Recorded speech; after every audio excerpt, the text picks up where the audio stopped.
So I have a paper here to help me keep on time, otherwise I'll speak too much. And I would like to start with this image because it was quite emblematic in 2015 when when the Roads Must Fall movement in South Africa broke through in UCT, and then it followed in other universities. So I think that it's one of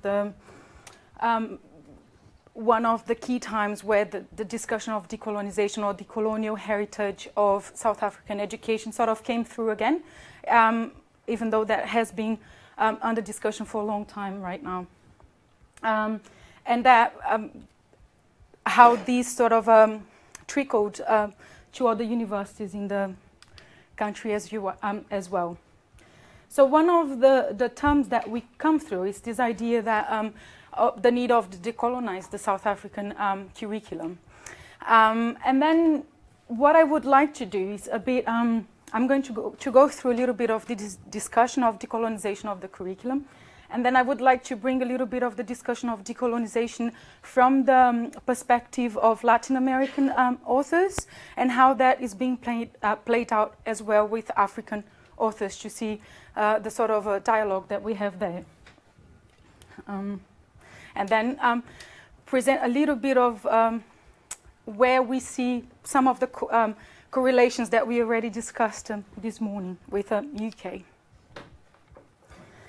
So the exclusionary character of the curriculum, as it was already presented, come from colonial times, and it was sort of deepened with apartheid and the institutionalization of the difference of curriculums according to race being one of the elements. And what happened with apartheid is that black universities, they had to train black workers to the market, but always focusing on the apartheid state. So they were teachers, homeland administrators and bureaucrats. And there was an increase at that time of the qualification gap between white and black. And so what happened is that this sort of institutionalization of difference got carried through. So in 2008, the Department of Education recommended the reorientation away from this knowledge system in which curriculum is used as a tool of exclusion to a democratic curriculum. And what some of the authors, African authors, argue is that there has been very little done in order to actually tackle these differences, and because there has been not enough structural change. So the curriculum still reflects, and then I'm going to quote here Pillay, I'm sorry if I'm saying the names wrong, to reinforcing the prejudice that there is not much we can learn from Africa, developing countries, and the third world, quotation marks, and that universal knowledge rests in the Western world. So one of the elements that is being discussed when you talk about decolonizing the curriculum in South Africa is to rethink how the object of study is being constituted. That means that who are we talking with rather than who are we talking from? So who are we speaking, instead of embodying the discussion ourselves, what they need, like how can you create this sort of interaction where we speak to rather than speak from? And this is one of the discussions in South Africa with that were the interviewees. I was not there in South Africa. I will be there soon, but then one of the important points I noticed is when they said that that you're not training planners for the real world if you don't understand how to deal with informal settlement and the issues, if you don't know how to deal with diverse ethnic groups. And I think it's a bit what came across in the morning as well. And it's not only about international theory, but South African interpretation of it. And I don't think that's only South African interpretation of it, but it's also South African production of knowledge in in the wider context, African, and then the South, if I may include myself in that one. And then also rethink educational system for democratization of education. So understand institutional power and the relationships that came from this institutionalization of apartheid education and the differences, hierarchizations within the university, and also how the corporate control of universities, which is something that, as discussed in this morning, is also worldwide, how capitalism, appropriation of education is changing the way that universities are teaching students and producing knowledge. And also, also address the race disparity in South African universities in a critical and contextualized way. So this is a quotation from, I don't know who gave that quotation, but anyways, it's someone that's working there as a teacher. And then after 1995, so that's when, after apartheid, what happened is that the classrooms, they were still fairly white. What we see now in the literature is that it has been a change in the demographics of students with a high increase of black population in the universities. The question is whether they to start with, which universities they're having access to and which education, and whether they are finishing their education or just entering the university and not being able to finish the course. But one of the most important issues that has been highlighted is that even though there has been this attention to the student population, the staff population hasn't changed much. So what happens is that you still have a vast majority of white lecturers teaching black students, and of course white students as well. So the question is how you can address that and have the diversity and the quality of knowledge being brought to the staff level as well. And so what happens is that now you have more than 50% of the lecturers teaching who are white. And what's interesting as well, because they just launched the BME network here in the university last week, and when you see the proportion of black senior professors in British universities or BME professors, it's much lower than the population that we see in general in the country. So I think that it's one of issues that would share concerns between the two contexts, of course, holding the differences in context and the level of difference. So some of the issues they raised was the inability to deal with safety in the country, and then this idea of copy and paste planning. So there is not enough time, planners, and money to think about planning as a contextual profession. The unaccountability of planners and irresponsibility of the private sector. The inabilities to deal with the complexities of the field. So many times when talking about changing curriculum, some of the professionals brought this need to bring different issues into issues of complexity. So especially informality, which was one of the elements that was really discussed, and the colonial legacy of segregation that was deepened with apartheid, and then something that's changing right now. And that's why I brought informality separate, because I think it's one of the elements that was most discussed.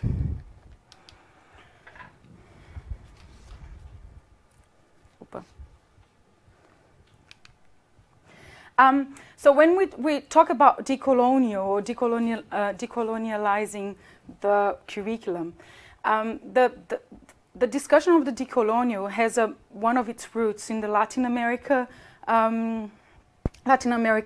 scholars who created the decolonial group, and it comes from a tradition that it stemmed from a Marxist tradition that was the dependency theory that discussed how modernity and dependency were closely linked.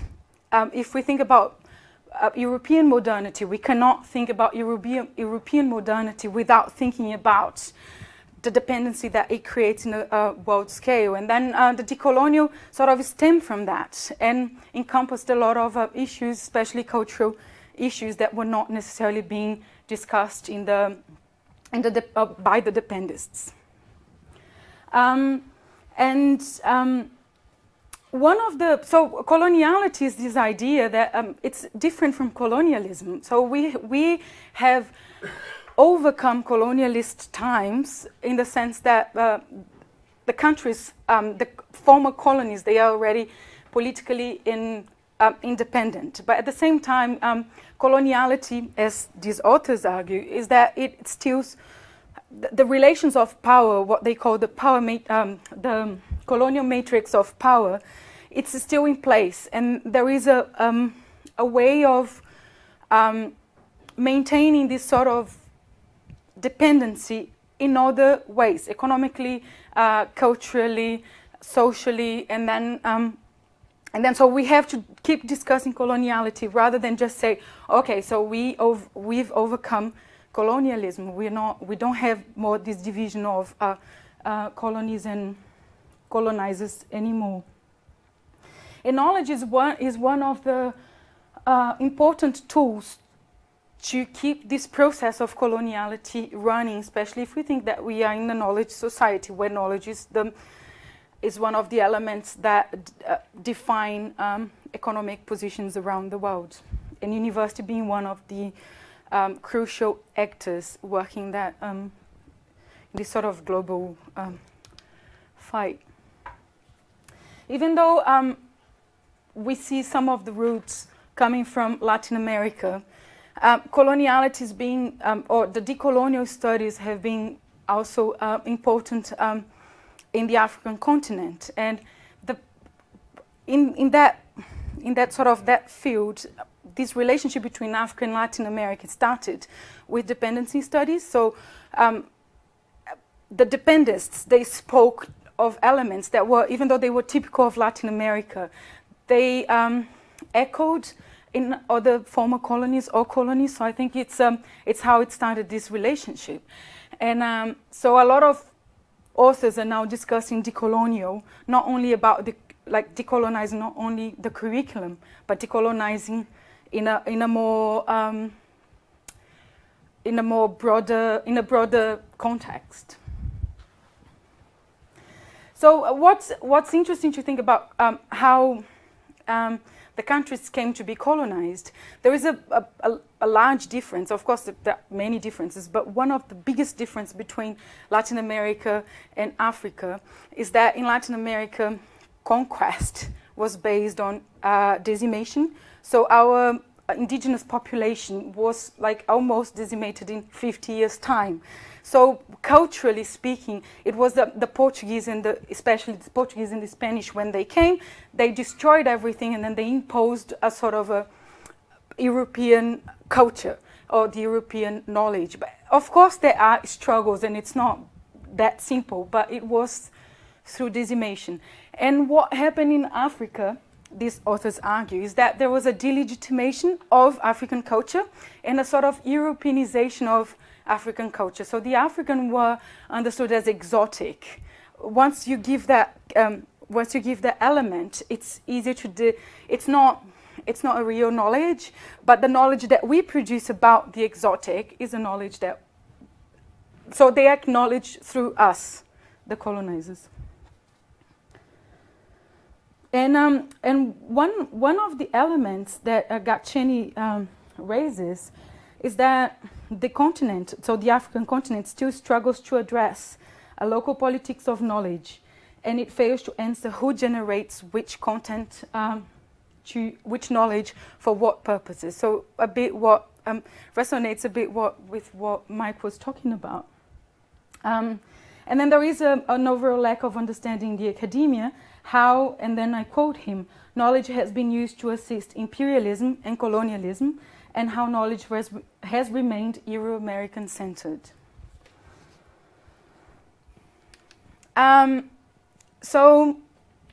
Just sort of summarizing the elements is the inability to challenge European views of the continent. So there is still this struggle of how can we produce knowledge that's ours.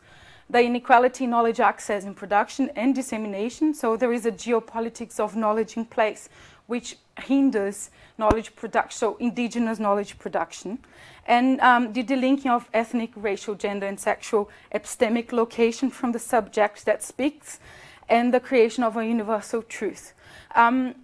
When you objectify the subject that you're talking about and you change the place of discourse, you create this universal truth where the person that you're speaking of doesn't really have the voice to either question what you're saying. So you have a universal truth, and everything that's being said is just second-hand knowledge in a way.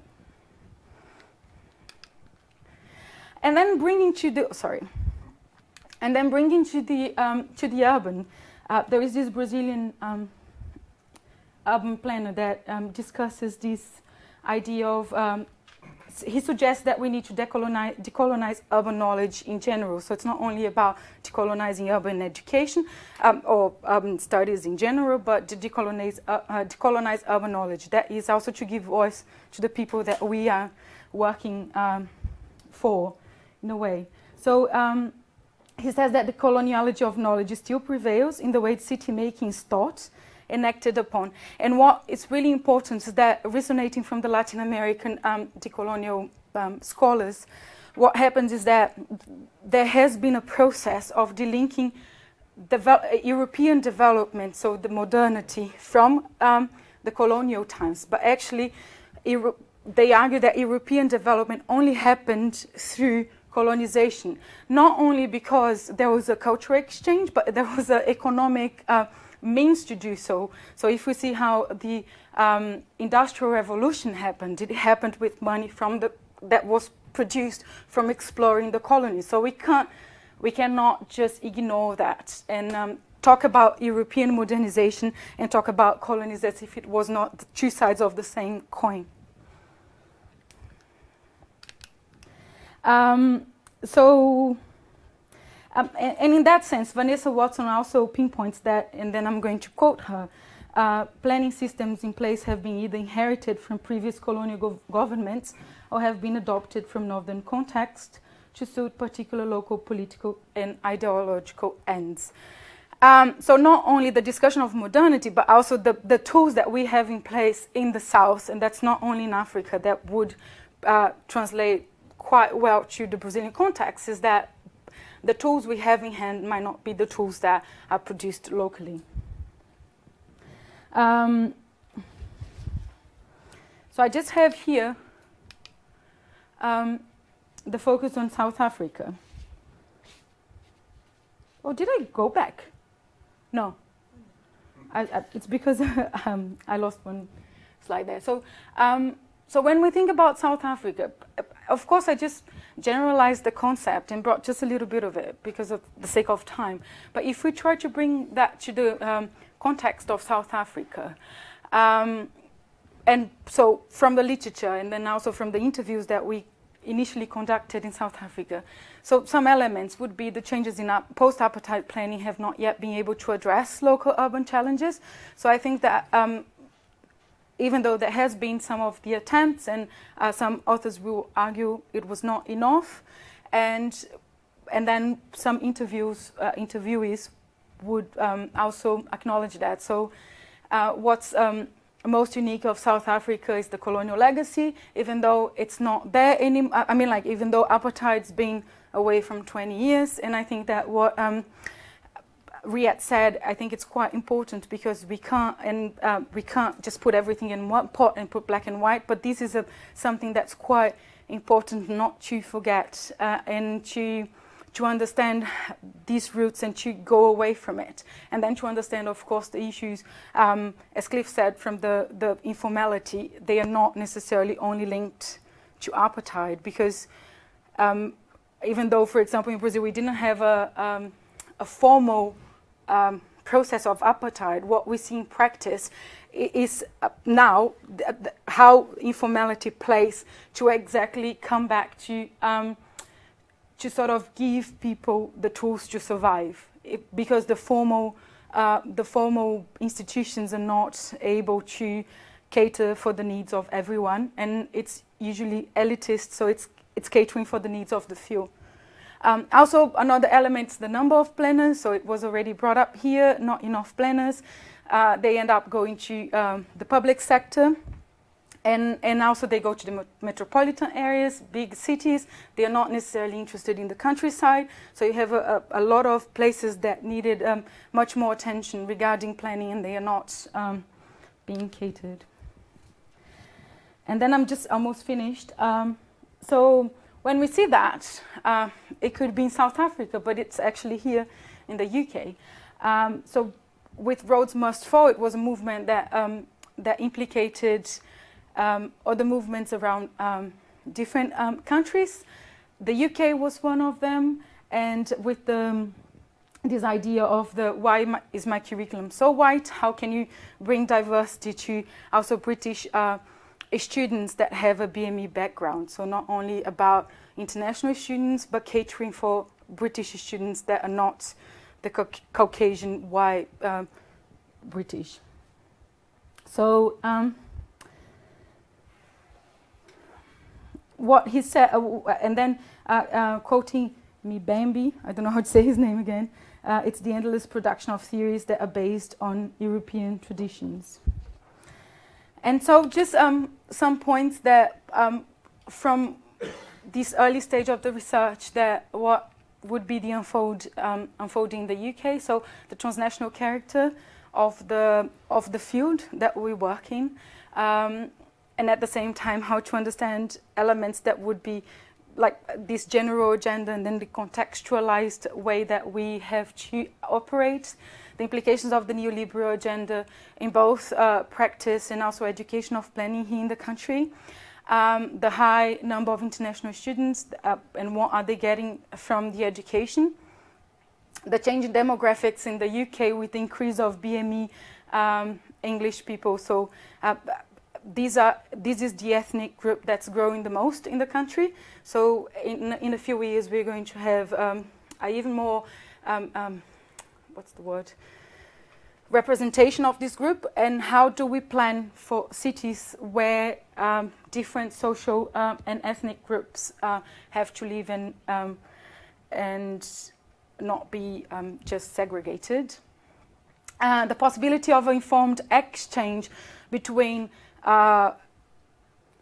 having this idea of decoloniality of power and coloniality of knowledge in mind. How can we have informed exchange rather than to just like be pouring knowledge, this idea of us pouring knowledge to people that come, and also the discussion between the countries, and understand the role of the colonized for modernization. So how, what are in the current state of the matrix of power that these authors are talking about, how what is each one's role, so what's South African role, and then of course we can extend it to the globe, like in the global, what's the South role, and then what's the North role. And I think that's what I have to say. I'm just bringing the last quotations, that one important step is to take seriously the epistemic perspective, cosmologies, insights of critical thinkers from the global South, thinking from and with the suburbanized racial, ethnic, sexual spaces and bodies. So how can we, how can we bring a dialogue rather than just discourse? I think that's